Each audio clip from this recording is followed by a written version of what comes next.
Yo, what's up, everyone? Welcome back to a weekly gaming news show. This is episode 88. Today is Sunday, February 18th, 2018. We had to get the shovels and start digging. I think Uh-huh.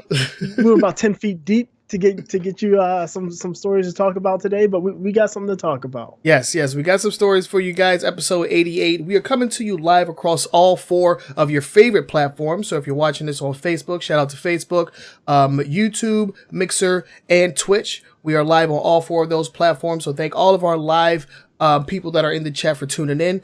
Just a quick reminder, if you have any questions for us that you would like us to answer during the live stream, or if you're watching this after the live show, you can also use the hashtag AskAWGNS either in chat or on Twitter. We monitor the hashtag and we will try to get all of your questions answered. But yeah, how you been, man? How's your week been going? Actually, week went pretty good. It went pretty good. We worked on a science fair project. My daughter did her first Oh, science fair. She did the Earth's core. So we did the research and we built the Earth and the core out of some styrofoam. So that was kind of fun. We had good times there. that is so cute, my dude. And then, of course, yesterday we went and saw the Black Panther. Oh, I haven't seen it yet. I'm gonna go see it It's on good. Monday. I heard. Th- I this heard. this is what I'm. This is my quick review on the Black Panther. It is as good, if not better, than the best Marvel Cinematic Universe movie. Okay. And what makes it so much better is that it's people that looks like me, and I thought that was awesome. Hey, that's And, what's up. and on top of that, what I really did like is that while there was some mention of it, they didn't make race a key factor, and they didn't make the whole black people have been beat up so much and we're so Yeah. horrible, and they didn't make it about that, and I enjoyed that. It was refreshing to see a movie with a predominantly black cast, people of color, cast of color, Right. that's not harping on how bad we've been treated or how bad we're being treated, and not to gloss over it, but it's just I It lived wasn't that. it wasn't the main vocal point, Right. and that's something I can always appreciate Yeah. because I mean I've always been like a fan from afar of Black Panther character, Mhm. um, but like his influence in the Marvel universe in the grand scheme of things is enormous. Right. Like he's a very impactful character, so I can't wait to see the movie myself. I've heard nothing but good things about it. I listened to the soundtrack. Good gracious. Oh yeah, that soundtrack is hard, isn't it? That show is hard. So yeah, I'll definitely be taking a look at the movie. I'm probably gonna go see it tomorrow. I'm not exactly sure, but very soon nonetheless.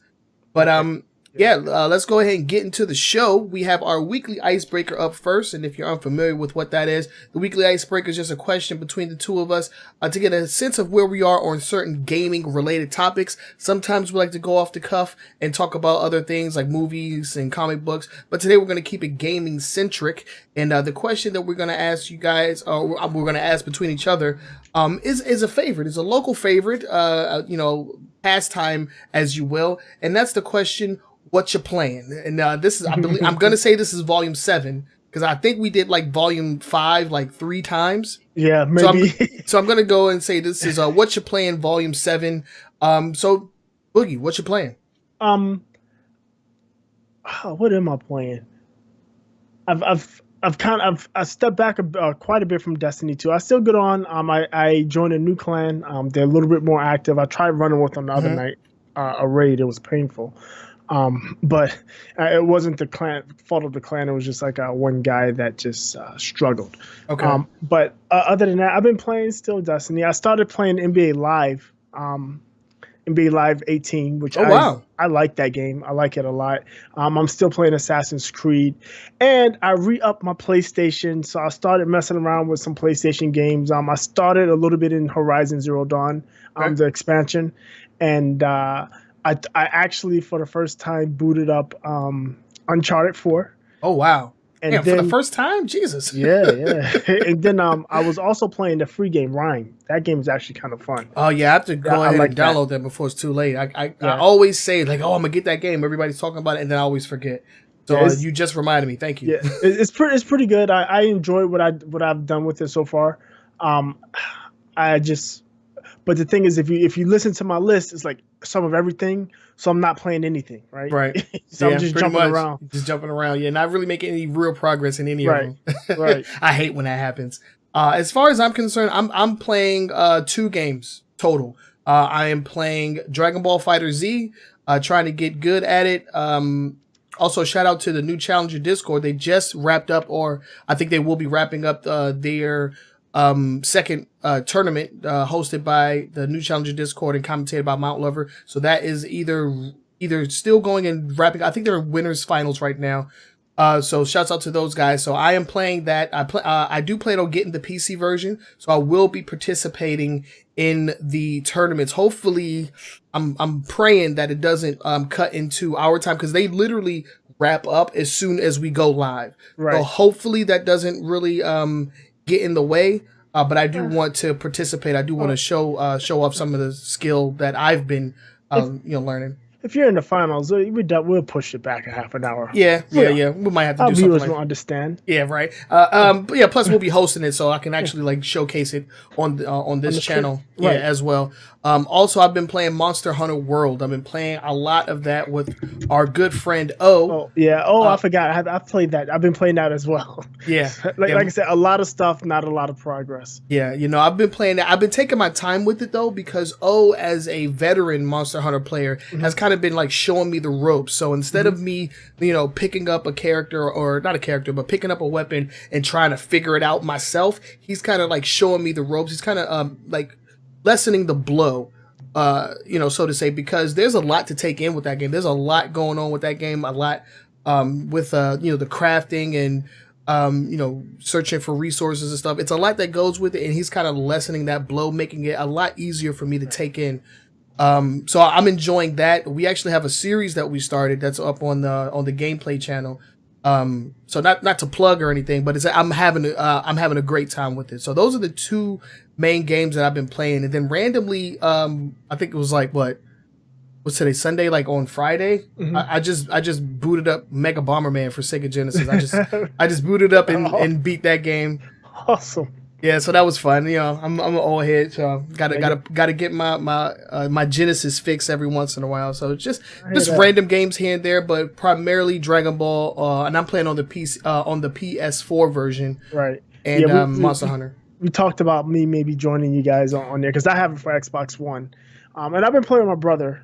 The last time I really actually put, I've played here and there. But last time I actually put some serious time in, I played with my brother. Okay. And we had a good time. It's fun. It's a fun game. It's so fun. Shouts out to, this Marcus, right? Yep. Shout out to Mark. G Marks. Yeah. It's fun, but yeah, like you said, it's super involved, and it can be a little bit overwhelming if exactly. Yeah, because this isn't my first Monster Hunter. I played Generations on the 3DS, which is what the one exclusive in Japan, I think, is Monster Hunter Double Cross. That's basically Generations, but they like upscaled it to, for the Switch. But that's only in Japan, I believe. So I've played that game, and it was just way too much. It was way too convoluted. I couldn't get into it. I felt like after like 5 hours, I was still doing tutorial missions. I was like, all right, yeah, I'm done. I can't do this anymore. Yeah. So yeah, but I'm having a great time with this. Let us know what you guys are playing down in the comments section, or if you're watching us live, let us know in the chat. What games are you guys currently playing? And, how fun is it? Do you love it? Do you hate it? We're going to be talking about a lot of games here later on in the show. Some that we've played, and some rumors of games that may be coming out in the very near future, hopefully. So let us know what you're playing. Just use the hashtag AskAWGNS if you have any questions for us. We greatly appreciate it. And with that, we can go ahead and move into the next segment, which is going to be our quick hits. And the quick hits are short little lightning round questions, or not questions, but lightning round stories that don't necessarily deserve a deep dive, but they are stories that happened within the last week, and the stories that we want to talk to you guys about. So let's go ahead and get started with that. Boogie, what's the first story that we have in our quick hits? The first story we got is out of Guerrilla Games. Horizon Zero Dawn has won a Writers Guild of America, the Outstanding Achievement in Video Game Writing Award. Awesome. And is basically recognizing them for the the story mechanic in Horizon Zero Dawn. And if you've listened to the show, this is a game I was super excited about. It's actually one of the reasons I finally decided to go back and get another PlayStation, because my original one I got rid of. But I can't fault them, because the story in the game is comprehensive. Oh yeah, it's linear. It comes with some great surprises. It's involved. It's all the things you want in a single player story. Yeah, exactly. Yeah, it had to be one of the most compelling single player adventures that I had played in a very long time. Once I got into it, I really couldn't put it down. Right. And once I beat it, it was one of the only games where I can legit say, like, okay, I beat the game. Where's the season pass? Where's the additional DLC? I was looking. I want more. Yeah, I was actively seeking like more content from this game. Right. But it was one of those, and we talked about this in previous podcasts or previous episodes, that, you know, I love the hell out of this game. I haven't, I dipped my foot in the water into the DLC. I went ahead and bought it. But I haven't finished it yet. I'm gonna have to take some time and, you know, actually sit down and play that, because you know, the way, and I didn't even like stream this game or anything. I just sat down and I just played it. Like, it was just one of those experiences for me. So hopefully I get some time to go ahead and take care of that. So, but yeah, them winning the Writers Guild nomination, that I mean, it makes sense, because that had to be one of the best stories told in recent you know, gaming history. Yeah, I mean, it was what I liked about it, while it had some cliches, like many of the other games, it was devoid of the most tropiest cliches, video game cliches, which I really enjoyed. It's just all around game. The playability, the mechanics, and the stories. It's just a great game if you haven't played it. Yeah. And it beat out, just to go full circle. It also beat out the other games that were nominated were Dishonored, Death of the Outsider, Futurama Worlds of Tomorrow, and this was a surprise to me, but EA's own Madden 18, the Long Shot, which is the story mode for the first time this year. Get the hell out of here with that. Actually, I would disagree with that sentiment, because I played probably through about a third, maybe half of it. It's actually pretty good for a sports game. I'm pleasantly surprised with what they've done with it. I don't know. I mean, I haven't played every game that was nominated, but and it's definitely not better than Horizon's story. But yeah, it's not bad. Okay. Yeah, I mean, so there was also Writers Guilds that happened other places in the UK as well. Right. But you know, Guerrilla Games got the win over here in the US, and you know, I can't do anything but agree with that sentiment. I didn't play any of the other games though. I did play Dishonored, the first one. I think the Death of the Outsider is the expansion for the second game. The standalone expansion, I think, is what that is. So I didn't play that, and I definitely didn't play any of the other ones as well. Right. But you know, Horizon Zero Dawn will go down as one, and it's probably going to be in my top 10 games of all time. It's just that freaking good, and if you haven't played it, I highly recommend it. Definitely. Get the game and the expansion, definitely. Yeah, and the expansion. I haven't finished that though. I got to go ahead and get on that. Dude, I can't wait to see what Guerrilla Games has up their sleeve next. Whether it's going to be a Horizon sequel or something completely different. I'm on board with this developer. As of right now. So yep, definitely. So let's go ahead and move on. What we got next? The next story comes out of the Overwatch League, and the Overwatch League has signed its first female professional player. She goes by the name of Jaguri. Her name is, I have her name. It is Kim Si-yeon. Okay. She mains Zarya, Diva, and Roadhog. And you may have heard her name before, Jaguri, because as she's 19, I believe, right now. But as a 17-year-old, she was reported by several Overwatch pros for cheating, because they thought that she was cheating, and it turns out that she wasn't cheating. She was just good. She was just breaking them down. Hey man, I can relate to that. I have been reported for cheating in one of the most obscure online multiplayer games ever. It was Max Payne 3, and I remember I was getting called out multiple times for cheating. And I remember one time, this is a funny story. I remember one time the developers were having a like a dev day for Max Payne. So they were like playing with people, and they were like, "Yo, who is this true Sonic guy? Tell him to chill." Like, because I played against the devs, but I wish and this was on Twitch, but there's no VOD of it, and this was before they introduced the clip feature, so I don't have the footage. I wish I had it, but I was going to work on those boys, and like I remember there was like, "Yo, True Sonic, chill out, my boy. Who messed with that guy this morning?" Because like I was going ham on that game. So no, I can understand what she's going through. Right. I should have became a pro Max Payne player. Oh, that's awesome. Yeah, but I'm actually surprised that she's the first female. Like, there aren't any other females in the Overwatch League? That's kind of crazy. The problem with Overwatch, and if you've played Overwatch and you listen to the people, it's extremely toxic. And one of the last times I was playing Overwatch, I was doing comps with a friend of mine, and we were in this room, and this girl got on, and I mean, there's these other two dudes, man. We like told them to shut the hell up. Yeah. Because they just went in on her. "Oh, you suck. You're a girl. You're just streaming with lipstick on." I'm like, shut up. Just shut up. Leave her alone. Why? Why can't she just sit and play a game? It infuriated me. And in fact, I haven't played comp in Overwatch since. Wow. Just because, I mean, I don't want to hear that. There's no reason for that. I mean, come on, really? You're that insecure? Go somewhere. Yeah, I don't know. I normally don't even play in the like game chat when I play Overwatch. I don't even play in game chat. Like if I'm not in a party with somebody, then I just have the chat turned off altogether, just because I don't want to hear what randos have to say. Yeah. Right. But yeah, we'll comp. So when you comp, you need that communication, right? True. So that's I usually just do quick matches. Like I've recently picked it up, like within the last like month or so, but I haven't really been consistent on the game. Right. And when I do play, it's with like at least 3 other people, so we're in a party chat. I'm not really talking to everybody else.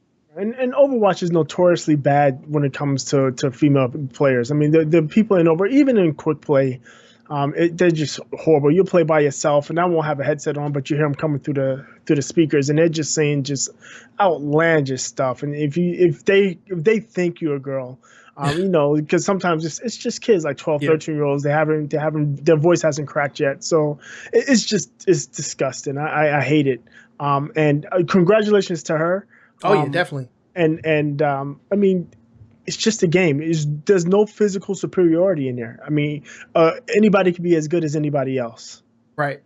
Yep. Just got to put that time and effort in, and she, like it or not, she's gonna definitely be on the spotlight. Being the only female in the league, the spotlight is on her. So I hope that she represents for all, females or what have you. I hope she represents. I hope she. I wish her the best. Is basically what I'm trying to say. Yeah, wish her the best, and she's opened that door, and hopefully there's more to follow. Exactly. We definitely need more diversity in the esports scene. A lot of what you see right now is predominantly male. Yeah, male. Sure. So hopefully, like you said, it just opens the floodgates. I can't wait to see what happens next. We definitely need more barriers broken down, just like this one. Yeah. In my opinion. Let's go ahead and move on. We have one more quick hit, and this has to do with the old homeboy Sonic the Hedgehog. All right, so rumor has come out that there could possibly be another Sonic kart racing game. The reason I say Sonic Kart Racer and not Sonic and Sega All-Stars is because according to the report that we have, it will not feature the Sonic or the Sega All-Stars. So no Virtual Fighter, no Golden Axe, no Shenmue. It's just going to be all Sonic characters. And now this report was actually shot down by the Sonic the Hedgehog community manager, Aaron Weber. He was very quick to shut down the rumor. That was last week, right? Yeah, that was last week on Twitter. But then new reports have surfaced that a toy making company is apparently making toys featuring Sonic and in kart racing, and it's based off of an upcoming video game. Right. It's a toy, so there's a toy fair that's going on in Germany. Germany, it was going on in Germany, and the company came out and said, I think it's called Zappies. Zappies is the company. It came out and said, "Hey, we're making British, the British toy firm Zappies. Yeah, we're making new toys based on a new Sonic Kart IP." Is basically what they said, and that's what reignited these rumors after they were they were shot down so specifically, and. What Team Sonic has a panel at South by Southwest, which I think is next month in March. Next month. South by Southwest 2018 will be going down, and supposedly there's going to be some kind of Sonic announcement. I would not be surprised if they decided to veer off or veer away from the main story after the polarizing effect that Sonic Forces had on the franchise, especially after Sonic Mania was like such a success. To have such a polarizing game right after that, I don't see any reason why they wouldn't just go ahead and go off with a spin-off game. That isn't a problem with me. The problem that I do have is that it's not going to be within the Sega and All-Stars franchise. Is going to be something completely new, like a brand new racing IP instead of a third edition of this. So we've heard nothing from Sumo Digital, who is the original developer. Nothing has come out of those guys. So my main question is, who's developing it and what's it going to look and play like? Because if Sonic has taught me anything over the years, is that an announcement means nothing. I need to see it, I need to witness, I need to have it in my hands before I get hype. Otherwise, you fall into the Sonic cycle, and then you end up paying. Yeah, you end up paying full price for Sonic 06 and getting really upset with your life decisions. So I do have a quick question. It's being the Sonic aficionado. So you can't see my shirt, but I'm wearing the crew. There you go, Sonic Tails and Knuckle. Yeah, I'm wearing the crew on my chest right now. But yeah, go ahead. So I have two things. One, are you really excited about a Sonic Kart game? Is this something you would be? Okay. And then the second thing is, if they don't have Sega All-Stars, do they have enough characters in there? Oh God, yes. Okay. Yes. They can fill a whole roster of racers with nothing but Sonic characters. That is something that they can definitely do. I mean, there's characters in the Sonic universe that have never even been in a video game, because you take into consideration like the TV series and the comic book series. There's characters that haven't even made a video game appearance yet, or haven't made video game appearances since the 90s. Right, and those comics are true Sonic canon. So it wouldn't be a problem to pull from the comics. Yeah, it wouldn't be a problem at all. My thing is, during the time where the Sonic and All-Stars racing games were coming out, I personally was on a bit of a kart racing drought. I wasn't impressed by the Mario series at the time, and Sonic filled that void. So hopefully we get something new. I mean, we've been playing Mario Kart 8 for across 2 platforms now, so it's about time that we got an arcadey style racer in the mix. I really think that Sonic can do that if the work and effort and the time is put into it, and if the developers are actually love what they're doing. Like if it doesn't have that love, tender, and care put into it, it's gonna fall short. We've seen it happen multiple times, but as far as the kart racing series, Sonic has been pretty successful in my opinion. The first 2 games that came out on the 360 and PS3, and I believe they're both on PC now, have they're solid, and the Racing Transformed, which is the most recent one, is still played online to this day. You can still get online matches on it on PC. Cool. That is. So that was our quick hits. Let us know what you guys think. Are you excited for a new Sonic kart racing game? I know that, I would play it, because, it's something that, get you playing with your friends. There's not a lot of multiplayer Sonic games out there. So this would actually be really cool. Also, what are your thoughts on, Overwatch League and getting their first, female pro? And then, please let us know your thoughts and opinions on Horizon Zero Dawn's, winning that Writers Guild nomination. It's a huge milestone for those guys, so definitely want to shout those guys out as well.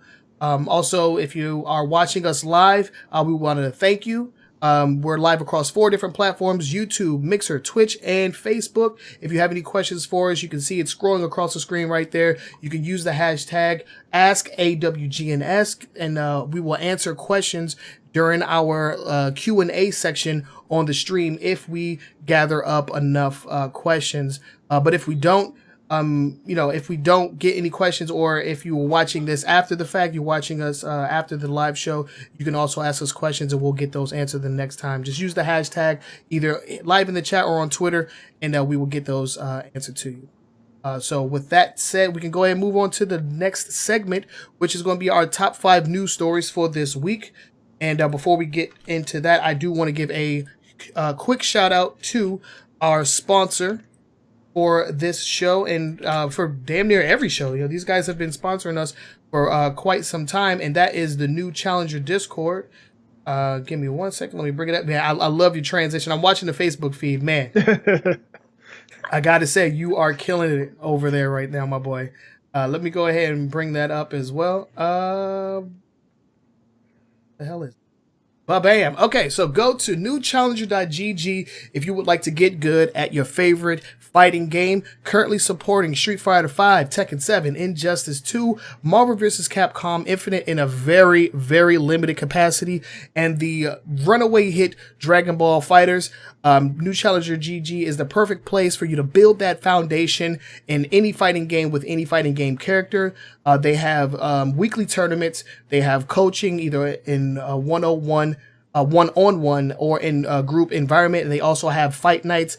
They have everything that you need to, start a foundation in, any relevant fighting game that's currently in rotation right now. So go to newchallenger.gg, join the Discord, let them know that True Sonic sent you, and a big shout out to Mr. Vinegar, who is the founder of the Discord server, and to Mount Lover, who is not only a friend of the podcast, but he's also a coach, a moderator, and he is a commentator for the currently running New Challenger Dragon Ball FighterZ tournament series, which I think just wrapped up their second tournament. Mount Lover told me that he was planning on having the tournament be a bi-weekly thing, but they actually he's going every week. So Mount Lover is definitely doing work over there. Shout out to Mount Lover. Thank you guys for supporting the podcast. And I can't wait to get the PC version of Dragon Ball FighterZ so I can get in on some of that tournament action. I need as much experience as possible. I'm hitting the hyperbolic time chamber. I'm trying to train up. You know what I'm saying? So so shout out to those guys for sponsoring the podcast. So let's go ahead and get into the and speaking of the New Challenger Discord, they just hosted us. Thank you guys. Welcome. If you guys are coming from the New Challenger Discord, welcome to the podcast. This is a weekly gaming news show, episode 88. You are joining us already in progress. We're getting into the top 5 news stories. So, Boogie, I'm going to go ahead and let you start with that. What we got first? Okay, the first one is THQ Nordic. THQ Nordic announced that they acquired Koch Media, who's the parent company of Deep Silver. And those names may not sound familiar, but they were the owners of the IPs for Saints Row. Yeah. Homefront, Dead Island, Metro, and a bunch of other games. Okay. Yeah. Deep Silver had a lot of IPs, man. Jesus Christ. So basically, they Koch Media actually brought this when THQ filed for bankruptcy back in 2012. Right. Koch Media brought those IPs. And to be quite honest, I haven't seen. I think they did a Homeland game just recently. That was their most recent game. They had a Saints Row spinoff that didn't pan out. Can't remember what it was. They just released this Kingdom Come Deliverance game, the game that had if you had a 25 gig first day. Jesus.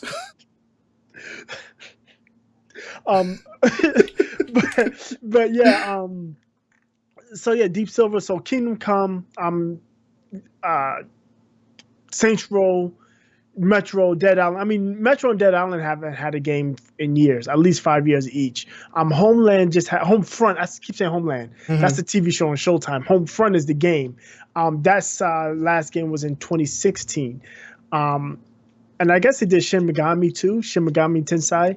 Mhm. So I mean, it's like you said, there's some serious IPs in there that's worthy of being brought back, Right. and it's just coming full circle. So Nordic, it was just Nordic Games, right? Yeah. And they brought the THQ moniker, and they got some games, but THQ's IPs just went all over the place after they filed for bankruptcy, Right. and THQ Nordic seems to found a couple that they wanted to bring back, and maybe we'll get a new Saints Row, or maybe we'll get a new Metro. I know Homefront didn't do too well, but I remember the original Homefront on the 360. It had a lot of in the multiplayer. It had a lot of features and game mechanics that were borrowed or implemented into some of the more popular games, like Call of Duty and Battlefield. Especially, like, it was one of the first games that had reconnaissance drones, where Battlefield and I'm sorry, controllable reconnaissance drones, where Battlefield and Call of Duty didn't have those, and it had a bunch of other stuff, remote weapons and stuff like that. It was an okay game. It just was badly. It just didn't do well because it's not fun to play. Yeah. I mean, you could say that about a lot of the games that they publish. I mean, the most recent game in the Saints Row franchise was a spinoff called Agents of Mayhem. Oh yeah, and I remember that. If you look up reviews for that game, that did not do well at all.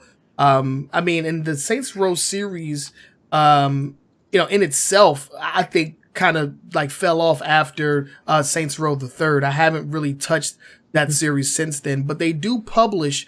They don't actually develop all their games, but they actually publish some really good ones, like Metro. The Metro series is really good. Yeah, Metro Redo. Yeah, but then they also published a lot of bad games like Mighty Number 9.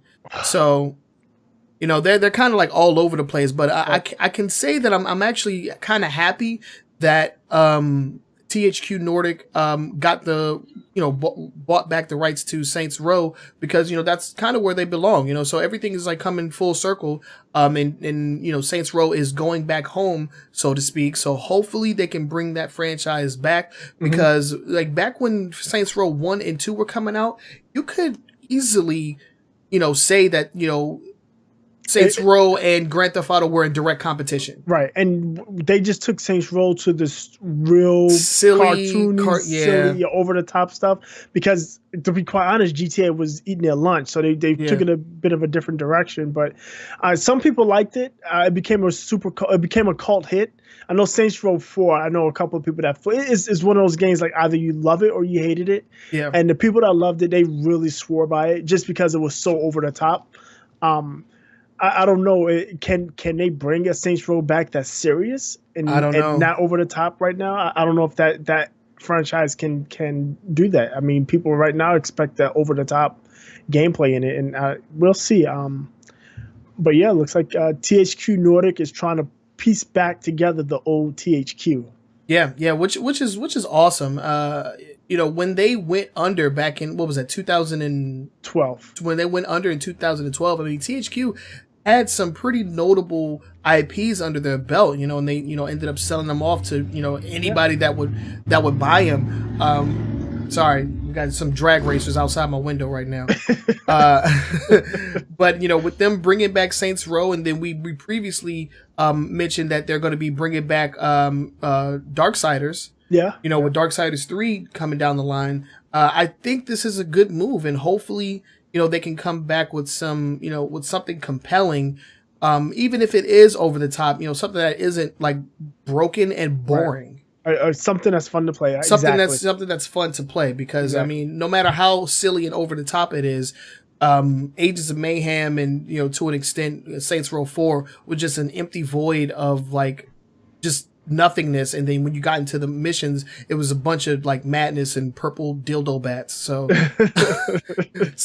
hopefully they take Saints Row not necessarily in a new direction, but in a direction that can see the franchise with some relative success, because they've definitely been slacking, in my opinion. I was a huge fan of Saints Row 2.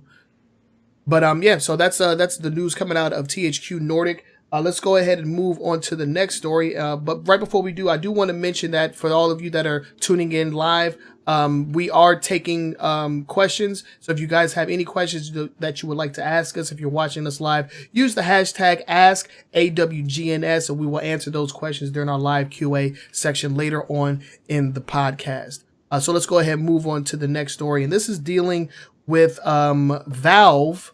And Steam, and this is something that we've heard before. So this, let's go ahead and just jump into it. What we got first? Yeah, so Valve drops the ban hammer again. They banned a developer from the Steam storefront. They kicked out all of their games, and this one, I mean, basically what happened is the CEO of this company, the company is called Incel Game. Right. Incel Games. They're out of Malta, and basically there was an email that was leaked onto Reddit that showed the CEO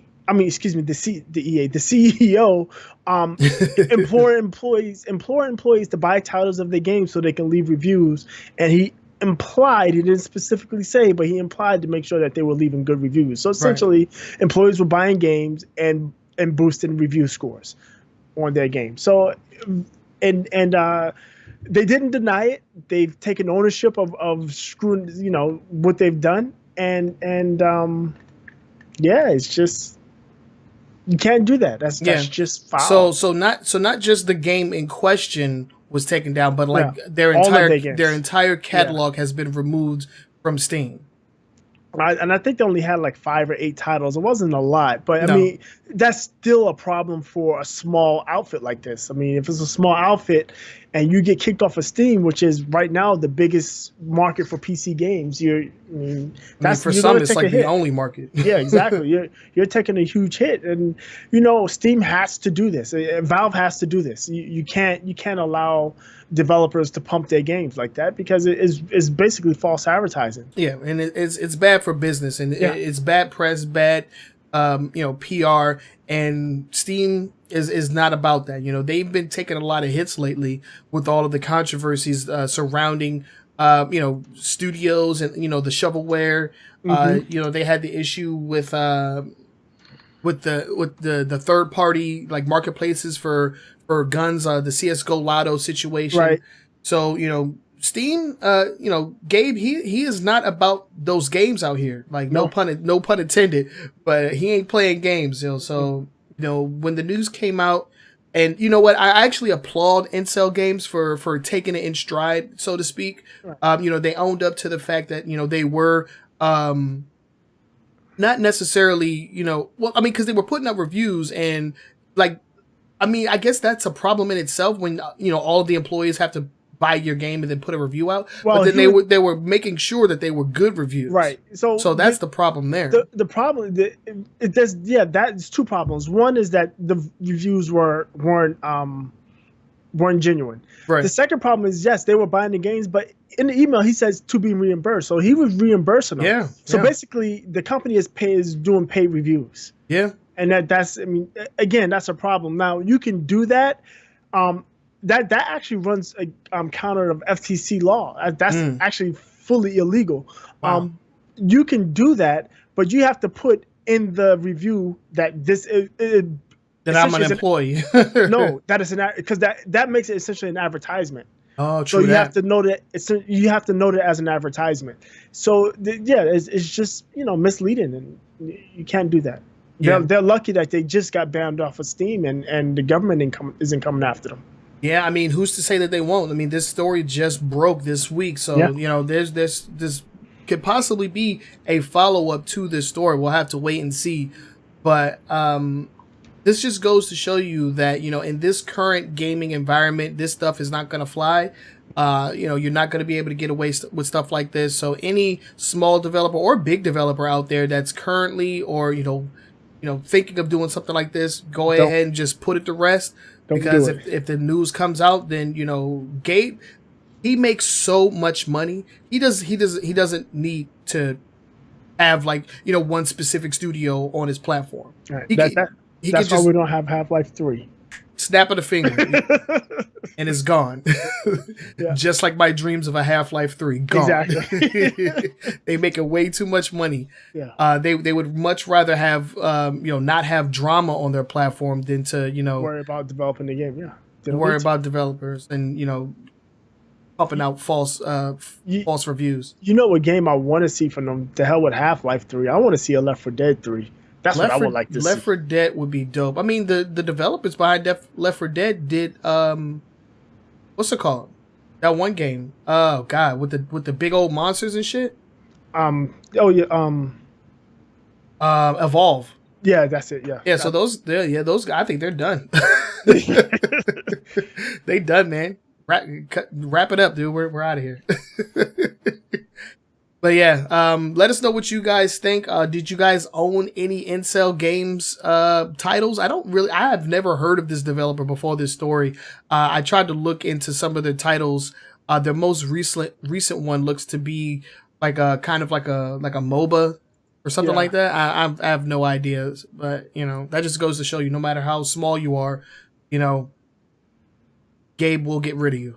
Right. He does not care. They got what? Wild Buster. Yeah, that's Heroes the one. of Titan. That's the MOBA. They got Guardians of Ember, which is a MMO. It is a MMO RPG. Okay. That's only 2 games I see on their site. So I don't see anything else that they have developed. So again, like it's cutthroat, right? It's really cutthroat, and they're just trying to, they spend money to develop their games. They need to sell them so they can recoup their money and stay in business. But I mean, there's a way to go about it, and there are ways not to go about it, and this is a way not to go about it. Yep, yeah, and I doubt any of these games will be showing up on Origin or anything like that. So, no. Rip Incel Games? I don't know. Let's go ahead and move on to the next story. And in this one, we are talking about a studio that is near and dear to my heart. And that's going to be Hangar 13, the studio that is behind the Mafia 3 game that was published by 2K Studios. Yep. It looks like they've been hit with some pretty substantial layoffs. And this is like after the success that was or I don't know, the moderate success that was Mafia 3. I thought the game was awesome. It was critically successful. Mm-hmm. In actuality, from everything I've read, that it sold more than they expected. Mm-hmm. So it was a successful game for them. What seems to be the issue is Hangar 13 couldn't come up with anything after Mafia 3. So after they released Mafia 3, they said they have been prototyping games, mm-hmm. but they didn't have anything to work on. And Mafia 3 came out 2 years ago, right? So they've been just prototyping games and not work. There's nothing to work on. So essentially, they're just sitting there having meetings, throwing ideas against the wall, and they couldn't come up with anything. So it seems to me is whoever is the creative director in that studio failed their employees without being able, not being able to come up with something. The leadership, I should say, they couldn't come up with something else that was worthy of 2K green light and starting development on. Right. Yeah, and something to mention, or something that you should note, is that Mafia 3 was their first and only title. Yeah. They actually they got the Mafia IP from their previous developer. I can't remember exactly who that was, but when they took on the Mafia name, I could say that I was a little shocked and surprised that 2K would take on both Rockstar and a studio like Hangar 13 to mm-hmm. Essentially make 2 of the same type of game. Right. But when I eventually went in and I played Mafia 3, I remember not particularly enjoying it in the beginning. But they did make some changes along the months, and I recently I think within the last couple of months, I recently went through and I beat the game. I haven't played any of the DLC, but that's a game that I will definitely pick back up. It was super fun. I really got into a lot of the characters. So while it is sad that they're Hangar 13 is receiving layoffs, I mean, it kind of makes sense. I mean, if you're not producing anything that requires a large staff, you have to make some cuts. Right. I'd be very excited to see anything that comes out of the studio in the near future, but they definitely need to come up with something. They need to come up with something. Right. I don't know. If you've never played Mafia, there's actually a lot of history, and Hangar 13, they actually just released the first and second games out on Steam, so now you can get the entire franchise on Steam, and I believe Mafia 2 is now backwards compatible on Xbox One. So it just looks like they need to brainstorm some ideas and come up with something new. I have faith in them. But it just looks like, if you have that large staff and you're not producing anything, you're going to have to make some cuts somewhere. That's what happened, because basically they're paying people just to sit around. Or just to think about stuff. Right. And the people that got laid, again, I think that's the failing of whatever leadership is at that studio and their inability to come up with a viable title. Because 2K did release a statement, or Take-Two, they released a statement saying that these layoffs have no effect on any projects that they're currently working on, which means that these people they're not currently working on anything. They weren't working on anything. Yeah. So while it's always unfortunate when somebody, as talented as anybody that worked on Mafia 3 gets, laid off or whatever, it makes business sense that, you need to cut down on the size of a studio if they're not producing anything that, deems, all that money. Right. So good luck to all of the developers. I mean, they have a good tick on their resume. Worked on Mafia 3. Mafia 3 is a good, like you said, it seemed to be critically and commercially successful. Maybe it wasn't a runaway blockbuster hit. Maybe like something like a Call of Duties or your even Horizon Zero Dawns, but it did better, or as good or better than they expected, and it was critically acclaimed. Yeah, so if you haven't played it, I highly recommend it. After all of I'm not gonna talk about playing Mafia 3 at all. Have you still not even booted it up? Yeah, no. Oh God, Boogie. And it's Xbox One X enhanced even. Oh God, Boogie. Oh God, you are hurting me right now. Yeah, I'm hurting myself actually. That's that self-harm going on up in here. Yeah, that's self-harm. But yeah, so good luck to all of those that were involved. We wish you the best over here at a weekly gaming news show. A weekly gaming news show. We wish you guys the best, and hopefully their next project is something worth bolstering their ranks, so they can hire some of those people back. Maybe we don't know. Right. Yeah. But yeah, let us know what you guys think. We will pass the question off to you. What are your guys' thoughts on this story or any of the stories that we've covered so far? Please let us know your thoughts. And if you have any questions, let us know by using the hashtag AskAWGNS, either in the live chat, or if you're watching this after the fact, you can use that on Twitter as well. We do monitor the hashtag, so any questions that you guys ask us will be answered live on the stream. So let's go ahead and move on to the next story.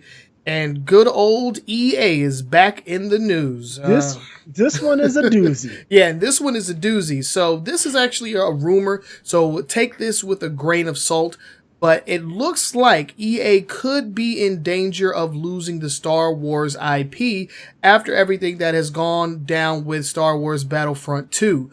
If you are unfamiliar with the Star Wars Battlefront 2 debacle, essentially a progression system was implemented into the game that was built around loot boxes and microtransactions. And the day the game came out, because all of this was happening during the early access version. So when the game officially launched, they removed all of the loot boxes, but they didn't change the way that you progress in the game. So the game was essentially broken. It was a lot of bad press and bad PR around the same time as the movie Star Wars The Last Jedi. And it took, good old Mickey Mouse, it took him to actually come down and explain, like, hey, we don't like what you guys are doing over there. Fix it. And then, that's when the microtransactions were taken out. And this has... they just completely stripped it, and EA is continually saying that the microtransactions will be coming back. Right. They said they're not gone for good. They'll be coming back. In fact, I think we talked about it last week or the week before, where was it the CFO or the CEO said, within the next couple of months you look for microtransactions. So EA doesn't really care, it seems like, and I think that might be wrinkling Disney's feather. That might be under Disney's skin because Disney and LucasArts is rumored to have been made feelers or reached out to Ubisoft and Activision to see if they would be interested in continuing the Star Wars IP. Right. Everything okay? Well, I'm okay. It looks like OBS did something. All right. Well, what do you want to do? Just keep going. I'll get the stream back up. Yeah. Okay. So yeah. And this is after like countless like issues. I mean, this issue has spawned possible legislation. You know, like they're in other countries, the question has been brought up whether or not loot boxes is, you know, considered gambling. You know, this, you know, was looked at as a predatory system that preyed on people that, you know, could essentially get addicted to, you know, just spending money. Because, you know, when the game launched, I think it took what, like 40 plus hours just to unlock Darth Vader? Yeah, like 80, I thought it was. Yeah, like 80 hours, something like that. It was 80 and they changed it, and the change made it 40. Yeah, so and it was per character, yeah. Yeah, so I mean, it was clear what their intentions were, you know, with this game, and you know, this was just the wrong game to try to implement such a predatory practice on, because it has spawned a loot box debacle that we are still talking about to this day. You know, other studios are also, you know, getting caught up in the mix, just because, you know, people are tired of, you know, video games focusing on, you know, getting money out of you after you've already paid for it, you know, and that's the problem that a lot of people are having right now. Like, if the game wasn't $60, this wouldn't be an issue, because there are free to play games that implement a similar progression system, you know, because it's free to play. So if you want to speed things up, you pay money.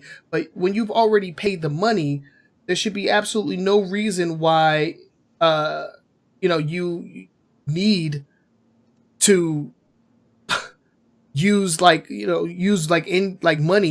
to progress in the game. There's no reason for that. Exactly. It's one thing to have a game that sells you cosmetics and such to progress it. I mean, just sells you cosmetics as extra items in the game, right? Items you can't get, but you can buy it. But it's another thing to tie your progression, specifically progression in the game, to loot boxes. It causes a lot of stuff. It causes, one, they drew it out to make it so bad that you would want to spend money to get the characters. But on top of that, it causes a game imbalance, especially when you're looking at multiplayer, because now you got people that's paying to win.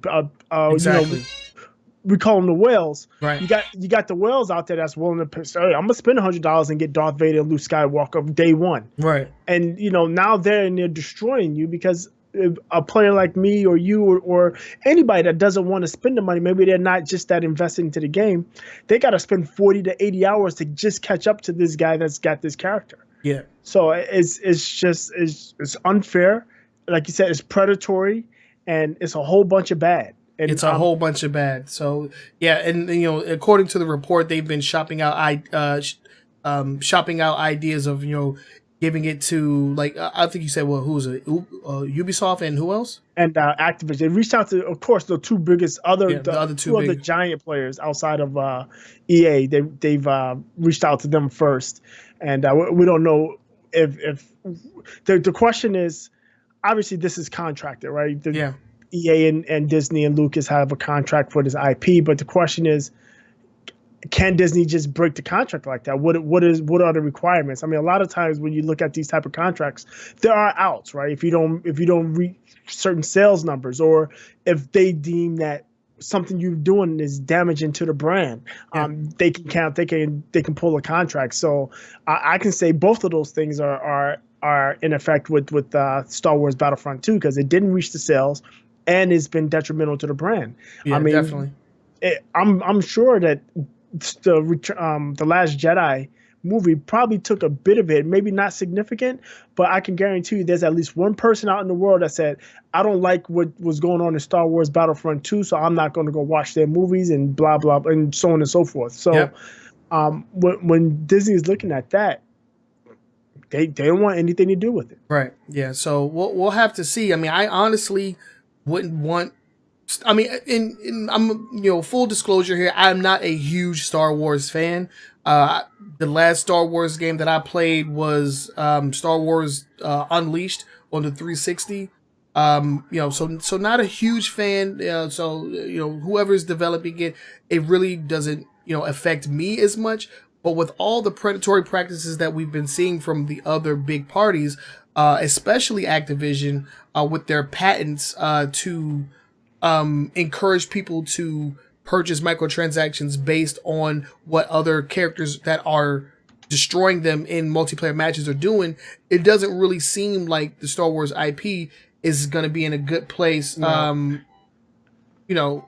I don't on either end. I don't think Activision or Ubisoft, for that matter, are good places for the IP because both of them are also big into the microtransaction game. They want microtransactions, but I mean, who else is there out? And that's the problem we're running into now. So now, who's the next one? THQ, Nordic, maybe Nintendo. Who knows? Stop it. The next Battlefront, Switch exclusive, boys. Good Lord. Stop that. I mean, so who else is there? Who else is out there? I think what we'll see is if Disney takes the IP away, or even if they continue with EA, they're going to make changes to the point where EA or whoever's making these games aren't going to be able to implement that predatory type loot box system. Yeah, I mean, maybe Disney just comes up with their own studio and does it in-house. Just closed all their studios. They just closed all their studios. I'm just saying, like, what if they came up with another one? I don't know. Maybe they just one studio and outsource. I have no idea. Yeah, it's true. I mean, and that's why they shouldn't have closed it. This right here. Yeah, it doesn't make it. Yeah, it shouldn't have closed it all their studios. Because I was in on the Star Wars. Was it 1313? Oh, I was gonna buy that game. That game looked so good. I was gonna buy that game. So when they closed down all of their in-house studios and decided to outsource, I mean, I don't know because we talked about that. Right. They're making a Nintendo game now, right? Who's that? The studio that did the 13 that was working on 1313. We just talked about it last week. Yep. Yeah, they're making a Nintendo game, but like I was saying, like when you outsource, like you're not only, because Disney and Star Wars, Lucasfilm, they may be on a certain okay, we want to make like very good, compelling games that enhances the lore and does all this awesome stuff. Right. But when you outsource, you have to take on those guys' priorities. And right now, those guys' priorities, and when I say those guys, I mean like the third party, developing studios or their stockholders, their priority is the bottom line. The bottom line. They want that reoccurring monetization. They want that money, and loot boxes is the current trend. Yep. So Disney may need to reevaluate exactly what it is that they're trying to do when it comes to electronic media. Because, dude, EA they spawned legislation. Like we going to court over this, man. They ruined it for everybody. They're that kid on the playground. They're the kid on the playground. They get caught. It was like, hey, they was doing it too. Yeah, that's them. That's pretty much. EA's the kid that gets caught. Exactly. Thank you to Zebra Cakes over on Twitch for the follow. Appreciate that. Let's go ahead and move on to the next story. And this is our last story in the top 5 for this week. And it has to do with EVE Online. Boogie, why don't you go ahead and take us to this story? What we got first? Yeah, I found this interesting. I found this interesting because of how they're going to implement what they're going to do. So EVE Online is like a massive multiplayer space war battle. I mean, it's got its own economy. I mean, there's been stories about people doing crazy stuff in EVE Online, like robbing banks and all kinds of crazy stuff. But Jesus. Oh yeah, there's yeah. Apparently, like they have like guilds that do that handles money or handles transact like that worked as a bank, and this one dude just basically took all the money and ran. But yeah, so what they run into a problem with bots. Bots are Yeah. becoming pervasive in Eve Online, and Ooh. it makes for not a fun experience when you're trying to play and you're running up against bots. So beginning in March 3rd, I believe is the specific. No, sorry, not March 3rd, March 1st. They're implementing a new two strike, not even one, not three strikes, but two strikes. Yeah. You get caught using a bot the first time, you get a 3-day ban. The second offense, you are done. That's it. Your account is shuttered. No more Eve Online for you. I think that's super heavy-handed, but I mean, when it becomes a problem to the scope that it has become in Eve, I think that's what you have to do, right? Yeah, yeah. I mean, in any MMO, you always have to worry about the economy, being just ransacked by bots. It would be hard for me to think of one MMO that hasn't had a bot problem in one case or another. I mean, I don't play many MMOs, but I know the ones that I did play, there was plenty of bot action Right. going on. A lot of which was not properly dealt with or wasn't dealt with at all. So with them taking this approach, you'll have once, if you get caught once, it's what, a three day ban, 3-day ban, 3-day ban. Yep. And then if you get caught twice, you are permanently banned. So they're not playing games. Nope. In this economy right now, and in the whole scope of video gaming as a whole right now, it just seems that people are just tired of dealing with cheaters. And the thing is, the thing when you look at games like Eve Online and even Warcraft and some of these big MMOs, those bots are usually like Chinese bot farms where they got like groups of kids like locked up in some kind of dormitory just running. I mean, not groups of kids, but they got groups computers set up that's running. I mean, it'd be one company that has 1,000 accounts, and they're all bot accounts, so they can farm resources, cash, and then resell it on the secondary market. And that's typically what these are. And like you said, it really destroys in-game economies. It really does. Yeah. So I mean, and this isn't the first time that we've talked about a studio putting down the ban hammer when it comes to cheaters or bots or mods or whatever.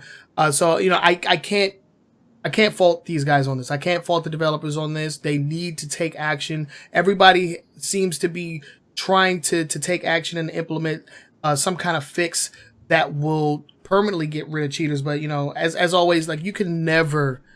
It's whack-a-mole. It's whack-a-mole. You come up with a solution and then somebody's already working on a workaround. So we'll have to see, exactly how long this lasts, or we'll probably get an update very soon on how many people that they ban once it actually goes into full effect. So we'll see how many people or how many accounts they catch once that news comes out, and we'll definitely keep you guys aware of that.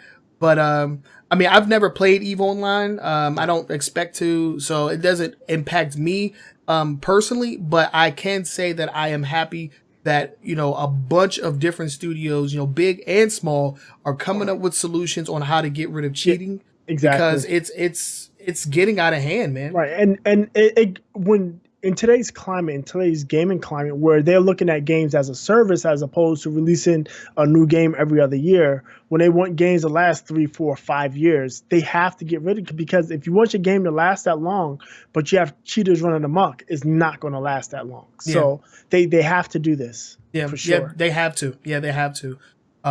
Because right now, when it comes to video games, they're not just making games for the one experience and then they're done. They want you to be playing their game for as long as humanly possible. Yep. And that's not going to be able to happen when you have an entire economy just being ransacked by bots or whatever. Like people are going to start walking away, and that means you're going to be making less money.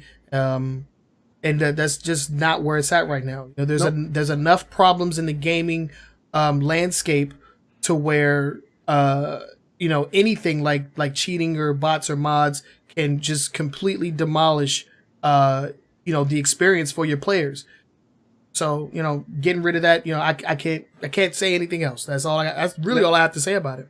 Yep. Go ahead. Yep, I'm in total agreement with what you're saying. Yep. Yes, totally but let us know what you guys think, especially if you are an EVE Online player. We would definitely like to hear your feedback. So let us know down in the comments section what you guys think about the permabans. Is it something that's been long overdue? Let us know down in the comment section below. And just a quick reminder, if you're watching us live or if you're watching us after the fact, you can use the hashtag AskAWGNS to ask us questions. We do have a live QA section that's going to be going down very soon later on in the podcast. So get those questions into us. We'll try to answer as many as we possibly can.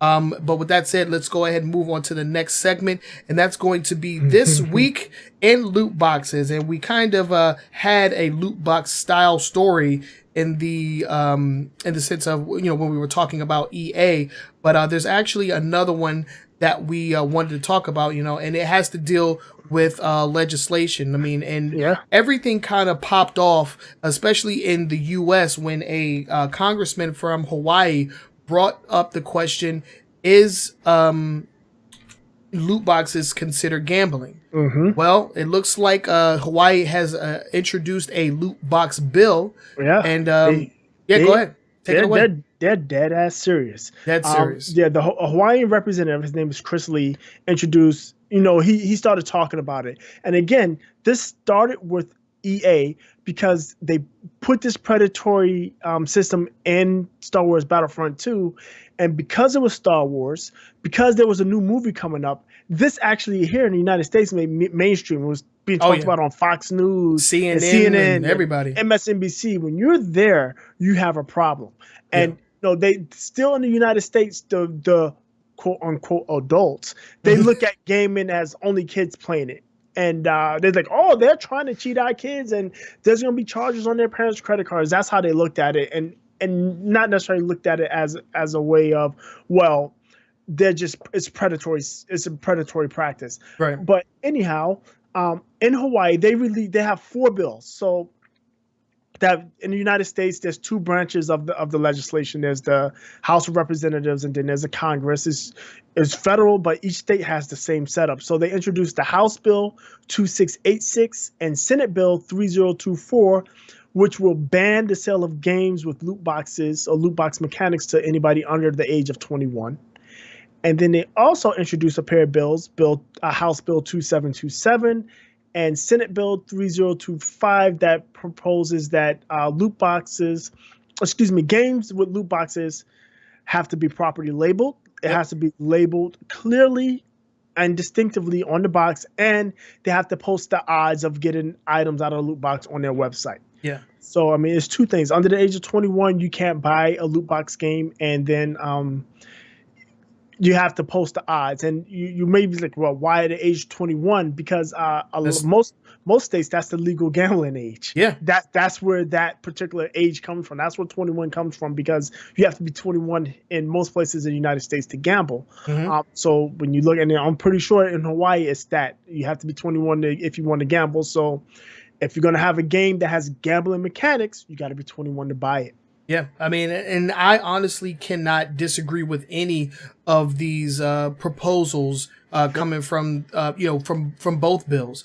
I mean, when you have a game that is built around loot boxes, and for those of you that are unfamiliar with the term loot boxes, a loot box is essentially something that you open and you get something random. It's a random occurrence. You don't know what you're getting. You don't know the odds of getting what you want to get. So a lot of times when you open up a loot box, you're not going to get what it is that you're looking for.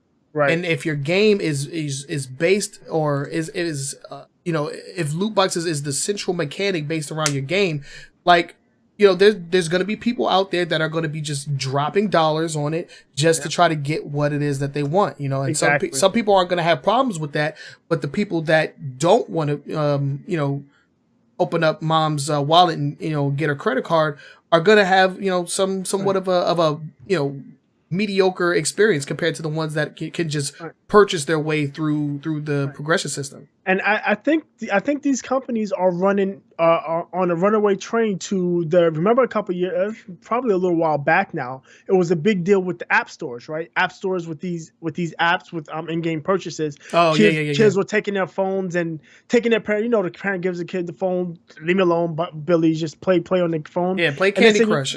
Next thing you know, they got $1,500 in charges because Billy was buying crap on Candy Crush. Yeah. They're on the runaway. They're on the fast track to that because there's going to be a story that's going to say, and the parents are going to sue whatever platform they're on. They're going to be like, oh, Bobby was on his Xbox and he bought $500 worth of loot boxes from Overwatch, or Billy was playing, I gave him his PlayStation and he was playing Star Wars and he spent $1,000 on my credit card. And that's going to be on headline news. It's going to be all over the place. That's going to be the discussion. Like, well, games are cheating kids or making kids encouraging kids to run up charges on their parents' bills, and that's going to cause the Washington D.C. to take a look, and it's going to cause the parliaments in all these other countries worldwide to really take a look, because when parents start screaming about stuff with their kids, that's when it's over. Then you start messing with the kids, then that's when people have to, other people have to get involved. And I don't know, man. Like, stories have come out recently where proposals and letters have been sent to high-ranking officials in like the ESRB and the ESA to kind of like yo, you guys need to regulate yourselves. Like, this is what we're looking at. We're looking at this kind of a problem, and we want to leave it up to you to fix it. But I mean, the ESA, they are funded by these developing publishers. Activision, EA, and Ubisoft, all of them, they pay for the ESRB. They pay for that, so it's like they're in their pocket. So of course they're not gonna want to slow down this money train that is the loot box system right now. They're not gonna want to slow that down, because when they're getting when EA and all those guys get paid, they get paid. Yep. So we've had statements very recently, from ESA and ESRB representatives saying like, oh, we don't believe that it's considered gambling. We're gonna do this and this to try to make things better. Let us do things our way. We have a long track record of keeping gaming in a good light or whatever, because all of this came down. Back in the 90s when Mortal Kombat forced the rating system. So, and that was along the same lines. They were just towing the line until something came out so bad that the government took notice. And to try to cut the government off, they created the ESRB ratings. And this is going along the same lines, except I think they're just towing. They may have crossed the line already. They've been told the line. They may have crossed it, and it may be too late, because listen, if this bill passes, game companies aren't going to be able to just localize to Hawaii. Like in Hawaii, like selling the game is fine, but if this bill passes, every game that's sold by EA or Activision is going to have that labeling. Every game is going to have on their website the odds. And while it may not be enforced here in Maryland or Virginia, we're going to see the effects of that, and that's just going to get it rolling downhill. It's going to be a very weird situation, especially if you're a young gamer, because I mean, you can say that the ESRB has its own issues, because there's plenty of kids out there that are playing games that are rated 18 plus, or rated M for mature.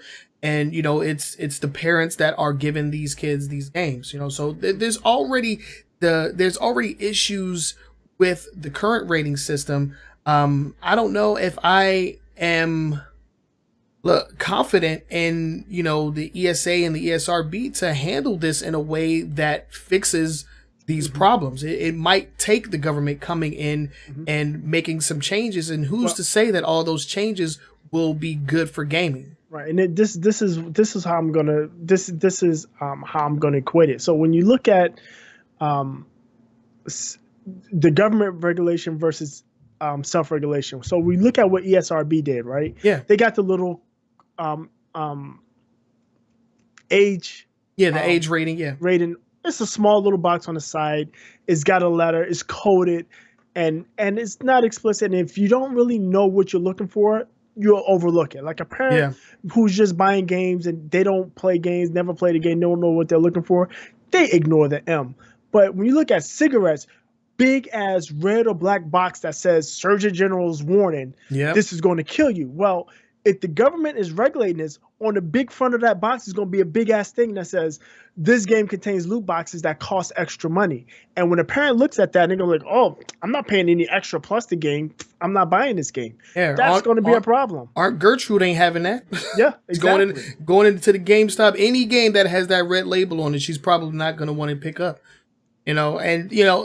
It's just crazy when you think about what goes on behind the scenes, because a lot of these loot box style schemes, so to speak, have high ranking like people that know that this is something like psychological that can mess with you. Oh yeah, they hire people. They hire teams. They hire psychiatrists and psychologists to best monetize and best get their hooks into people to make them. I mean, they do that when they develop the game. They're like, what can we do to make people want to come back and play our game? They do the same thing with loot boxes. Exactly. What can we do with loot boxes to make people want to come back and keep buying them?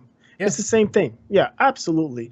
And this is not a mistake that they're doing. It's not even new. It's not even something new that they're doing, but it's something that's being brought to the forefront because a name like Star Wars was planted on the face of this problem. So right now, in a sense, the loot box problem is kind of like a EA Star Wars problem. Yep. And so we'll definitely be seeing some changes when it comes to gaming, or when it comes to future games out of EA or using the Star Wars IP. We're definitely gonna see some changes, because right now they're the face of the loot box debacle. Yep.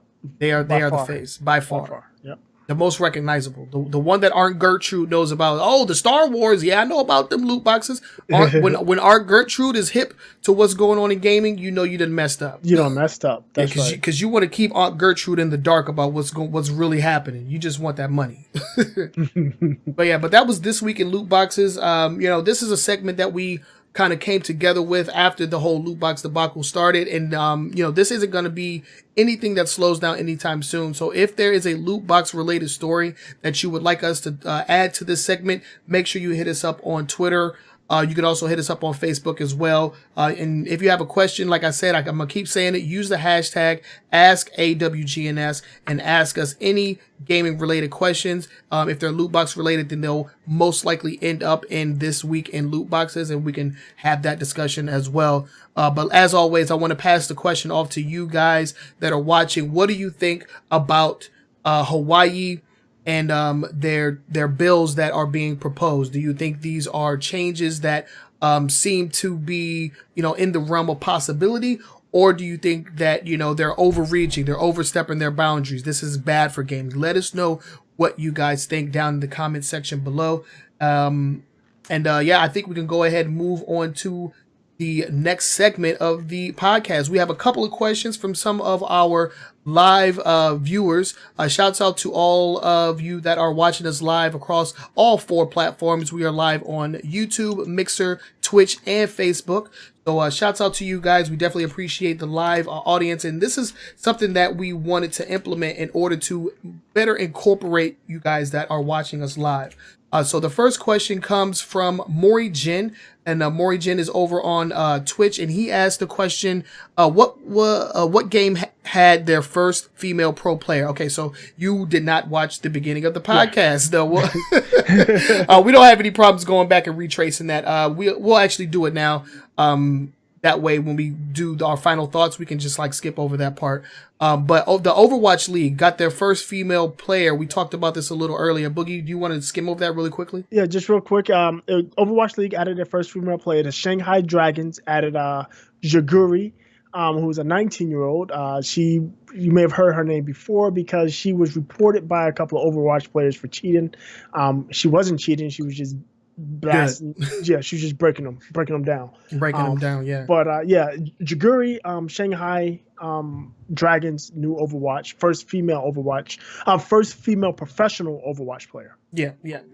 So that was something that we talked about earlier in the podcast. And like I said back then, I hope this is just the beginning of the barriers that can be broken down in terms of gaming, especially pro gaming, because and I mentioned this before. The pro esports scene is mostly or predominantly controlled by male talent. There's a lot of pro male players across all esports, and in whatever genre is predominantly males. So with the Overwatch League being somewhat in its infancy, for them to bring out a female pro player, it sets a very good standard, and hopefully they continue with that momentum. And like we said before, we wish the best to the player. She's going to be under the microscope, being the only female, so we'll have to see how she takes on that pressure. You know what I'm saying? Because there's definitely going to be a lot of pressure on her to perform at her very best. And like I said, this isn't like this is not a sport, a physical sport. It's not baseball or football or basketball where there's a significant or a super defined physical difference as far as strength and size. Everybody's as good as everybody else. All you're doing is hand-eye coordination, reaction, and understanding what you're doing. And there's no gender that's better at doing that than any other gender at all. It's just one that is predominantly, pushed forward other than the other. So that's what we had. That's artificial. Yeah, exactly. Our next question comes from Mount Lover. Hey, shout out to the new Challenger Discord. What's good? New challengers up in the house. And he asked the question, do you think the Star Wars IP was in better hands under Lucasfilm / LucasArts or Disney? The same question for Marvel Studios. This is actually a really good question. I like this question. I'm going to say this. The best Star Wars game ever was under LucasArts. It's KOTR. That's my opinion.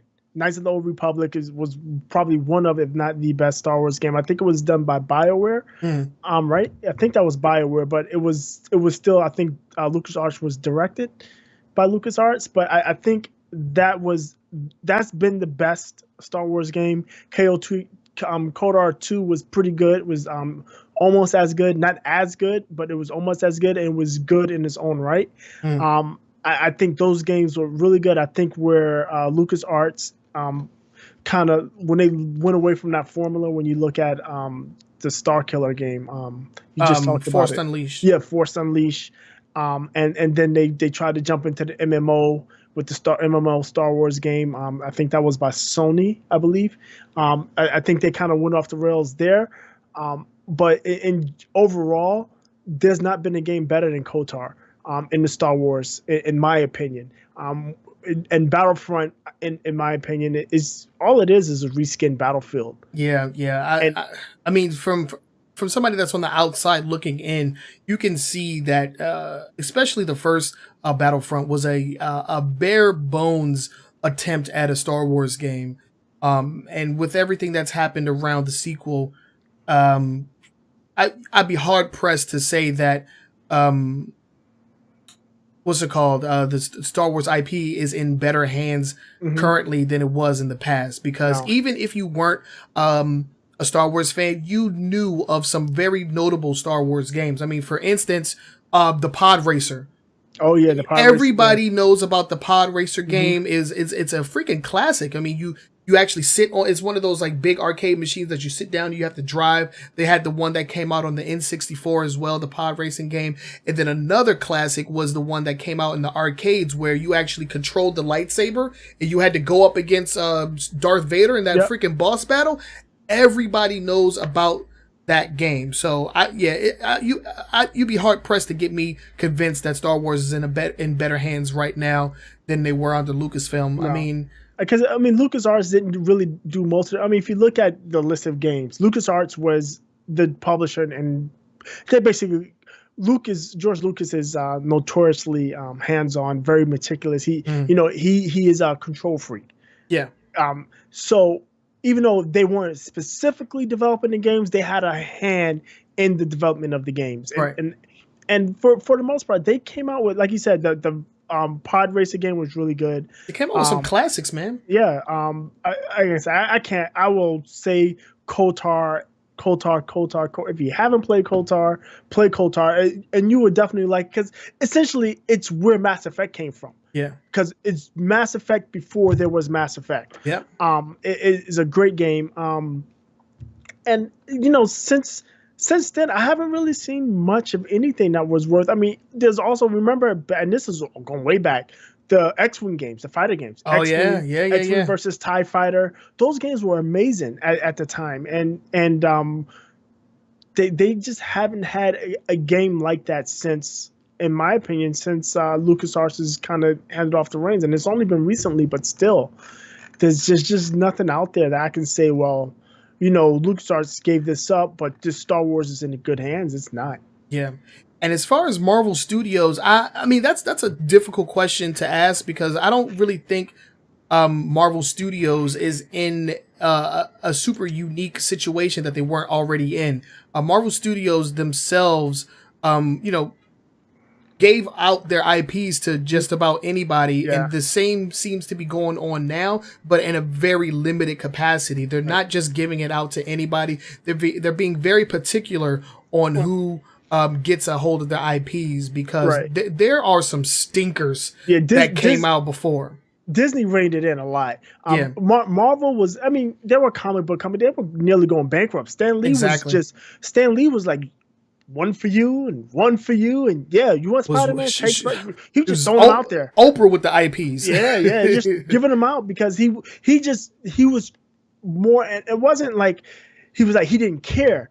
His goal was to keep control of Marvel and keep them afloat. Exactly. And by licensing out their IPs, that's how he was keeping Marvel afloat. And like you said, there were some super stinkers out there. I mean, oh my God.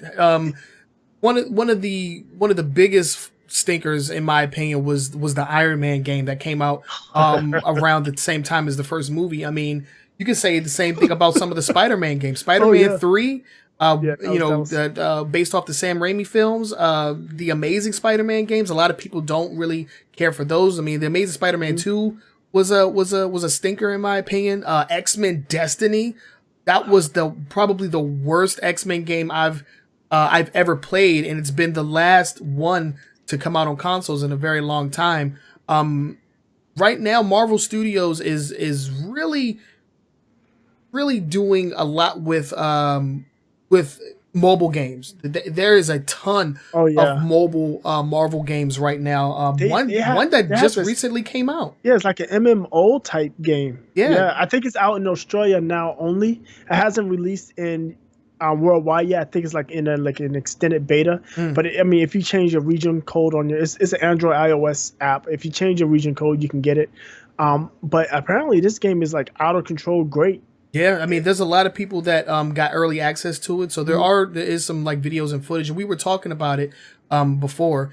But yeah, I could say that Marvel Studios is in a better place after the acquisition, under Disney, just because of how much they reeled in who gets control of the IPs, because you had Activision, you had Sega, you had everybody just pumping out games. If you had $1, you can have a Marvel. If you can have a Marvel game, essentially is what it was. Pretty much. My only complaint I would have with what Disney is doing now with the Marvel is that they're so far and so rooted in the Marvel Cinematic Universe, as opposed to the overall Marvel. I think, yes, the Marvel Cinematic Universe is great, but I think there's more content and better content in the comic universe. Better stories to be told than what's being told in the movies, and even the stories that are being told in the movies aren't really being expanded upon in electronic media. I mean.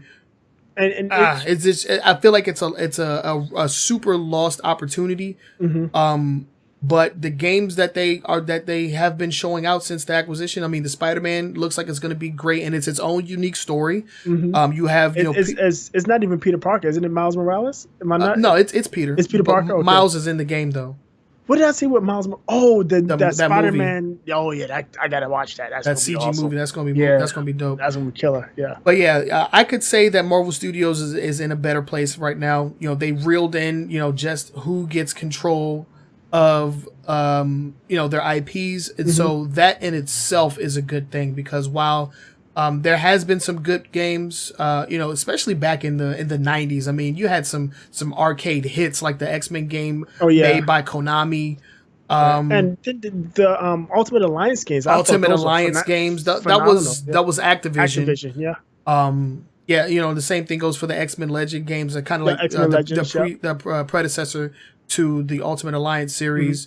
You had Wolverine Origins. Yeah, I heard that was really good. I haven't played it. All-time favorite movie tie-in game is Wolverine Origins. And the movie was shit. The movie was garbage. Yeah, that shit was garbage. But there's a lot that they can do better. But I feel like they are on the right track. They definitely need, in my opinion, to get back into superheroes being in the forefront on consoles, because right now they're primarily on mobile. That's the only problem that I can really see right now, is that we're not getting enough superhero games on console. Because in the past it was hit or miss. And companies aren't about missing right now. Yeah, and I think that's the problem. I think with superhero games on console is that there were so many misses. People are very shy or reticent to try to bring a super, because they don't think it's going to hit. That's the problem. They're worried that it's not going to hit. Yeah. I think a lot is riding on the Spider-Man game, because I think if this Spider-Man game does very good, we're going to see more. Yeah, hopefully, man. Yeah. I mean, because even on the DC side, we're not seeing too many superhero games. I mean, outside of fighting games, and Batman, the Arkham games. Yeah, the Arkham games seem to have, was a runaway smash. And Injustice seems to be the only other superhero game that's really doing something right now. Yeah, and that's just a fighter. Yeah, it's just it's a fighter. It's not much substance to that. No, especially if you're not. And, the thing for me is that because I'm not an avid comic book reader, this is where I expanded my knowledge of the world, the overall world of Marvel. It was with the stories that were told in the TV shows, the cartoons, and the video games. Right. Because I'm not about to jump into comic books. I can't do that. It's too expensive. I have enough expensive habits. I can't add comic books to that. But yeah, thank you. Thanks to Morrigan and Mount Lover for the questions. We definitely appreciate it. And as always, if you guys want to ask us questions, just use the hashtag AskAWGNS. We will answer all of your questions, if they're gaming related or just pop culture related, because we talk about comics, we talk about movies, we talk about TV shows. So let us know what you guys want to hear from us during a live Q&A section. This is a new segment, so it's still kind of in its infancy, but we're trying to, get you guys more involved. So if you're lurking in the chat and you have a question that you want to hear us answer, just post it in the chat. If you want to post it anonymously, you can do so as well. We don't necessarily have to call you out, but we definitely would like to hear more from the live audience. And the same goes from the people that watch this after the live show. Leave it in the comment section. We'll definitely get it answered at some point in time. But yeah, that's going to do it for the Q&A segment of the stream. And now we can go ahead and move on to the long form discussion. This is a topic that this is the part of the show where we take a singular topic and we just deep dive into it. And this time around, we're going to be talking about publishers and developers that listen to their community. And this story or this discussion actually comes out of the story involving Warframe, because they had a live stream where not only did they address one of the issues that their community was having, but they gave them options. They put the ball back in the community's court. They had a gripe with one of the ways that you purchased some of the loot, some of the loot that you could acquire in game that was only you could only get with actual money. And not only did they address it, but they put the ball back in their court, even going as far as to ask them how much they were willing to spend on it. Right. And Exactly. so I definitely am happy to talk about this topic because it's something that's not going on right now, and it's definitely something that's not going on when it comes to the AAA developers. So let's go ahead and jump into it. Yeah. I personally think that this is something that is going to be necessary when it comes to the longevity of video games. I mean, you're going to need your community on board with what you're doing, because Right. if they're not on board, then you're gonna have a situation going on like what's happening with Destiny 2, where Bungie seems to be making a whole bunch of decisions that go against what the community Well, wants. so this is a double-edged sword here. Yeah, It's yeah, a gift. It's the gift and the yeah, curse. yeah. Gift and the curse. Yeah, I agree with that. So if you look at it, and I'm going to speak specifically to Destiny 2 because Okay. I've got a lot of hours in there.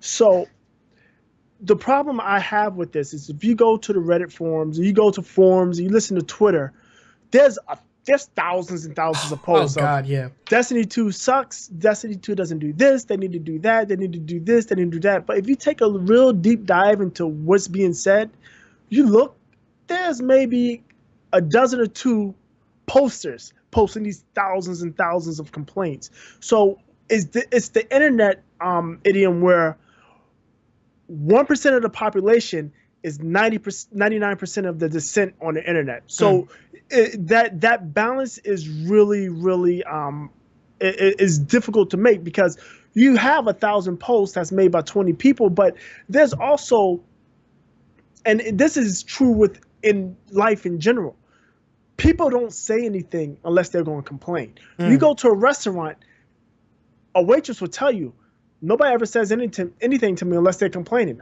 I get one person tell me how great service was, and I get 99 people tell me how shitty my service was. Yeah. Right? So is that issue when you come to the developers listening to the community. Now, there are forums, and I understand where you look at it, it's like, hey, look, this is broken. You need to fix it. Yeah. Prime example is the last special seasonal event Destiny had, the Christmas event they had, where they only allowed you to get 4 of the Christmas item, the special Christmas loot boxes, or they call them Engrams. They only allowed you to get 4 of them, and then the rest of them you essentially had to buy. Yeah. Where this current event, they just did an event. It's going on right now. It's called Crimson Days. They threw that out the window. Based on Valentine's Day. Yeah, they threw that out the window. Where now, every time you level up, you get the illuminated Ingram, which is the version of the loot boxes. So now every time you level up, you get illuminated Ingram and you get the Crimson Day Ingram. And if you play the Crimson Day event, which is a 2-on-2 PvP mode, you have a random option. Randomly you'll just get one of the Crimson Day Ingrams. So you're able to get the stuff. So that right there is an example of Bungie saying, hey, look, what we did before was messed up. People hated it. Let's do it this way. And people aren't complaining about it because that's what they want, right? Right. You need to be able to obtain these things without paying extra for it. But, I mean, when you look at when you look at, I'm sorry, not just Destiny, when you look at games in general, most times, I mean, another game we both played was Division. It's another game that the developer, Ubisoft, the publisher, Ubisoft, put a lot of money into it. They actually opened up a PTR, a test environment for the players to interface directly with developers, and developers say, hey, look, this is what we have coming out. What do you think? They actually brought people down to the studios to say, hey, look, this is what we want to do with the game. What do you think? And they took that feedback to heart. Yep. So, and they implemented quite a bit of it. And for all intents and purposes, what Division was when it first came out is not what it is today. And you can say that also for Rainbow Six Siege. It's the same type of thing where people are like, yo, this is busted. Fix it. And they said, well, how do we fix it? What do you think? And they made those changes. And Rainbow Six Siege is like, it's got a super dedicated community, super popular. They run tournaments and events, and people like the game. I mean, so that when you look at what these companies want to do, these companies want these games to last for a long time, and they want to be able to continually generate revenue off of these games. for them to do that, they have to keep their community happy, and to keep the community happy, they have to listen to what they're saying. Yep. And if, but they have to be able to balance it with the 1% megaphone versus the 99% of people that aren't actually saying anything. Right, because with any community, you're gonna have that super loud minority that's gonna be the most vocal. But that doesn't necessarily have any gripes of of any kind of substance. So Right. it is super super hard to manage, and I can't imagine being a developer in that position where you Right. have so many posts complaining about something, and you're wondering exactly how to deal with it. But as gaming evolves, so is the communication between the developers and the community. It's gonna have to evolve. It's gonna have to change. And in some ways we can see it changing for the better, but in other ways we see it changing for the worst. Going back to Bungie, and I'm not trying to like rag on these guys or anything, but they actually recently made changes to their form to where in certain threads you have to be a valid, you have to have a valid purchase of Destiny 2 in order to even post in there, and which is very upsetting to some people that have just been on the Bungie forums since the Halo days, and just have gone there to just communicate about stuff that isn't necessarily even Destiny related. There's a story behind that. Of course. It's because people were that's the rotten apple, one bad apple spoils the bunch. Right. There were people going on there that didn't play Destiny, never played Destiny, didn't buy it, and were just writing all of this negative stuff. Change this, change that, and some of the stuff was like super vulgar. Yeah. And that's what I'm talking about. Like how do you balance? Because on one end you want to get rid of the the vocal minority, that the shit posters, as so to speak. But on the same or I guess the opposite side of the coin, you are punishing people that didn't necessarily fit into that category. So you have to come up with the balance somewhere. Yeah, it's definitely it's hard. It's a hard thing to balance. It's a hard thing to balance, and I feel bad for anybody in these days that is a community manager. Oh, because those guys get the worst, because they're basically the middleman. They hear from the community, they pass it on to the devs. They hear from the devs, they pass it on to the community. And when they hear stuff from the devs that pass on to the community, and the community doesn't like it, boom. It's just you just set off a bomb. And they've got to sit and take it. I feel bad for those guys. I mean, they have a job that I do not envy. Oh yeah. I will definitely pride myself as not being a community manager or for any kind of like huge game or anything like that, because that is a job that I will get fired, because I will cut some people out. I'll be fired in like 24 hours. Yeah, being the face of Destiny 2 or Battlefront 2 or any of these games that are currently in not in the best place. Right. It's the passionate communities. Yeah.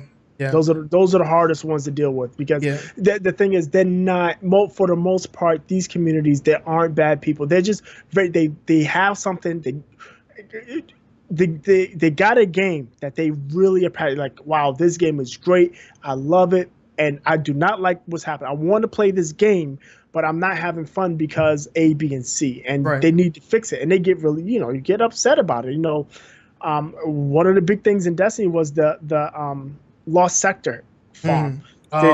There's these little areas you can go in, and it's like a small boss battle. You fight a bunch of ads, you kill a boss, you open the chest. And there was a thing where there was this one specific one where you can just re-instance,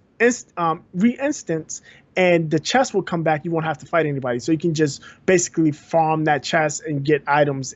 And I personally, I don't agree with people doing that. Yeah, and that's another thing. When it comes to trying to maintain a balance, is like you have to implement fixes that take that fix issues where people are taking advantage of, like or getting rid of exploits. Right. So there's going to be those people that are mad that, they can't use this exploit anymore. and they're taking to Twitter. Oh, you did this, you did that. It's a very, very hard thing to manage. Right, and so what Bungie did to that was heavy-handed. They said, okay, people are doing that, so we're gonna put a 10-minute cooldown on it. But the problem is, it's 10-minute cooldown against all your lost sectors. To clear that takes maybe 3 minutes, and you can fast travel to another area that has another one that you can clear, right? Or you can go back out and go back in and just clear it again and do it the right way. And they put this 10-minute cap on it, so now. Okay, I just wanted there were people like the people that were doing the exploit, screw them. But there were people that were just farming those. There's farmers. There are people that would sit and do the same thing over and over again until they get what they want or get the amount of items, resources they need to get what they want. Right. Yeah. So those people were affected because now they can't go and do the farm that they were doing. And the fix was simple, which they are now implementing, where the chest doesn't drop stuff unless you kill a boss. When you kill the boss, it'll drop stuff. So now the people that want to properly farm go in and out, and properly go through it, they can reap the benefits, while the people that were just using the exploit, that's been closed. But that's the type of thing that causes the problem, where you do a heavy-handed fix that affects people that are actually playing the game, quote unquote, the way it should be, versus a person exploiting. And those things, when you do that to a community, it breaks the community. It really it causes distrust within the community. Yeah. Because it's like, well, Bungie is just, they're lazy, they don't care about us, and those are the type of things that propagate. Yeah, and then once, like you say, like once you lose that trust, once it's public knowledge, like, oh, Bungie's doing this, Bungie's doing that, EA's doing this, it's super hard to regain that trust, man. So right now we have Bungie's in a situation where they're just taking the better half of 2018 just to bring forth fixes for a lot of the problems that people are having. That the community has been asking for, and like I said, they're not the only one. Warframers aren't the only ones that have gone back to the community. Like I mentioned, Ubisoft brought players into their studios to figure out what the hell was wrong with the game and to get it fixed.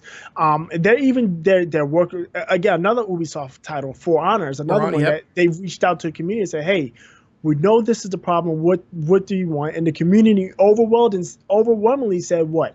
We want dedicated servers. And they're getting dedicated. Actually, that should be out now, right? The 15th.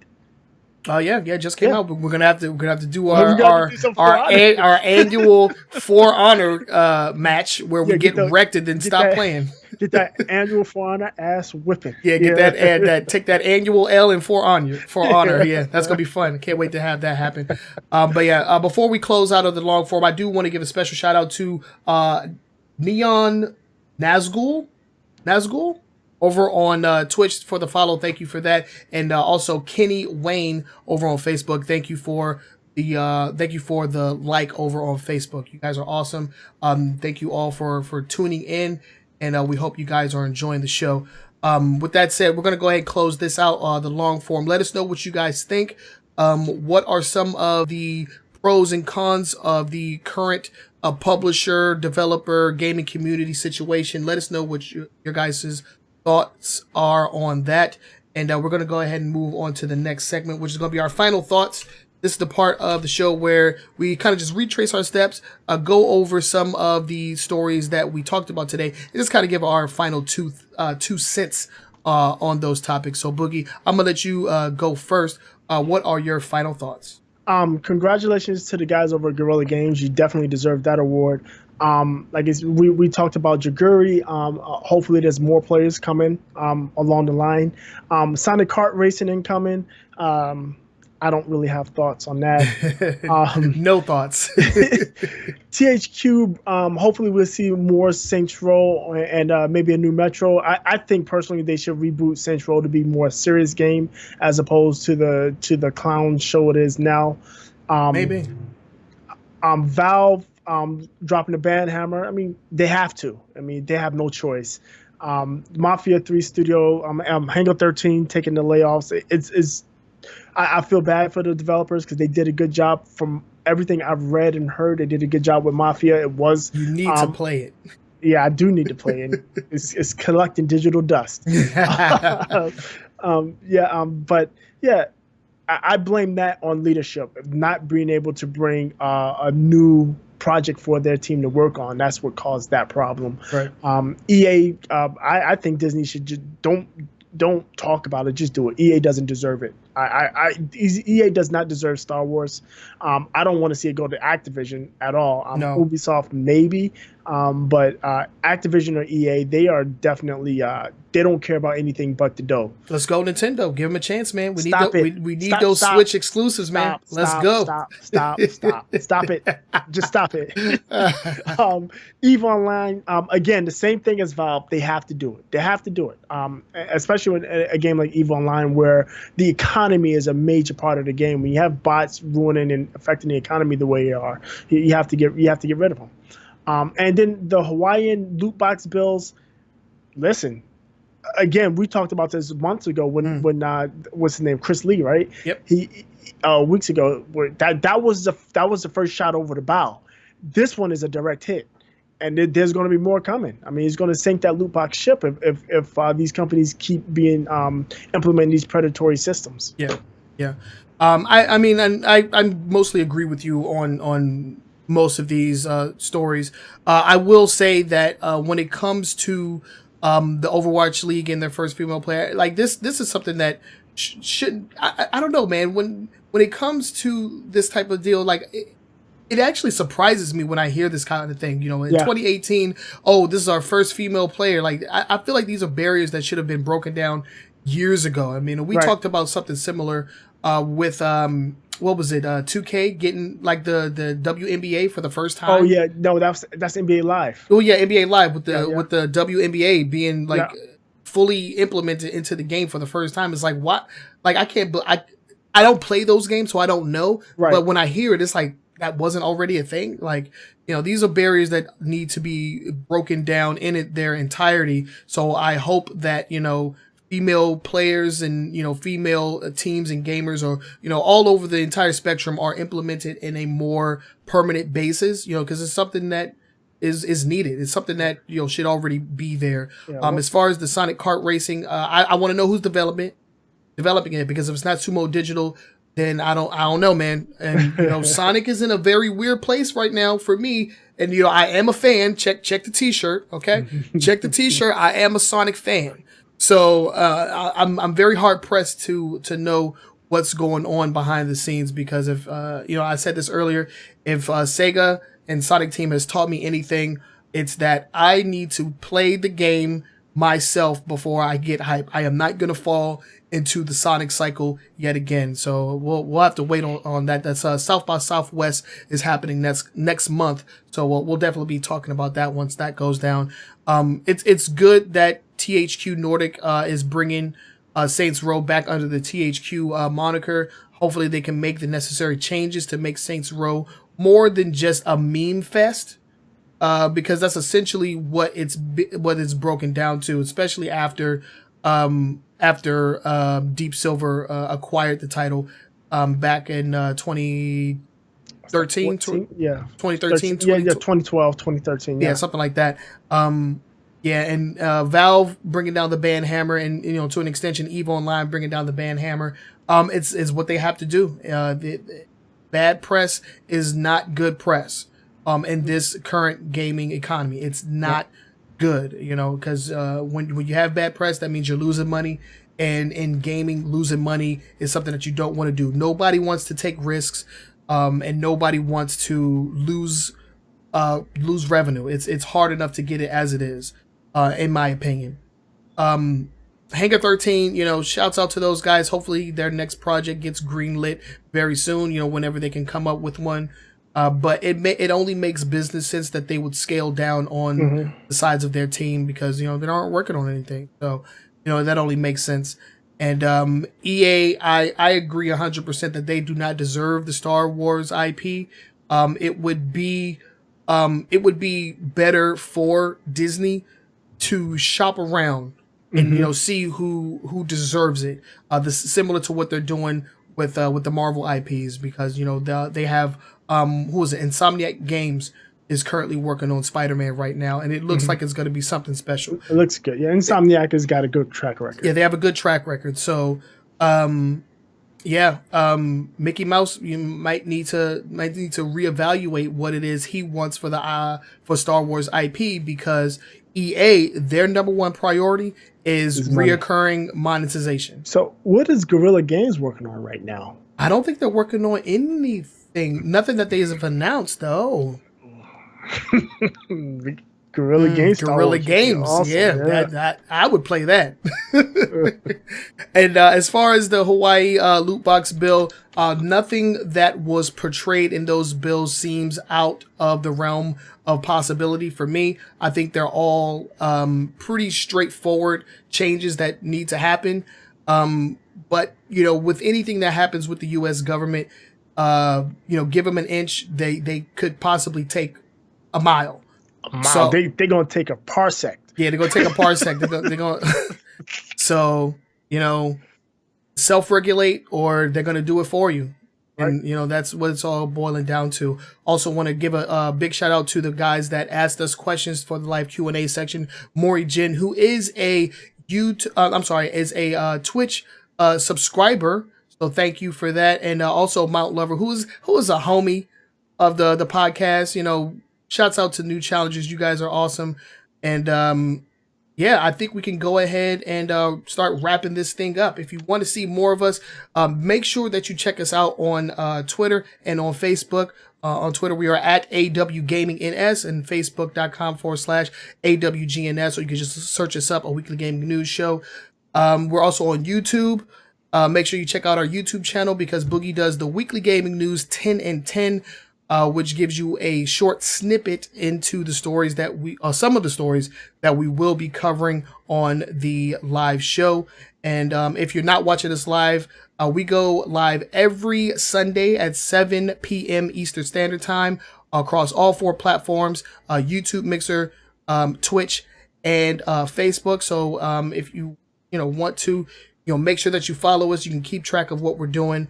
And we can go ahead and just start wrapping this up. So if you are taking us on the go, we definitely want to thank you. Boogie, let them know exactly where they can listen to us. Yeah, so if you're going on a run, you're on the bus, you're on the train, or in your car, you can take us on your favorite podcasting platform. Search us by call letters AWGNS, or A Weekly Gaming News Show. We are also specifically on iTunes and Google Play. Go there, leave us some feedback, give us a rating. We are also in TuneIn Radio. TuneIn Radio is significant because TuneIn Radio works with your smart speakers.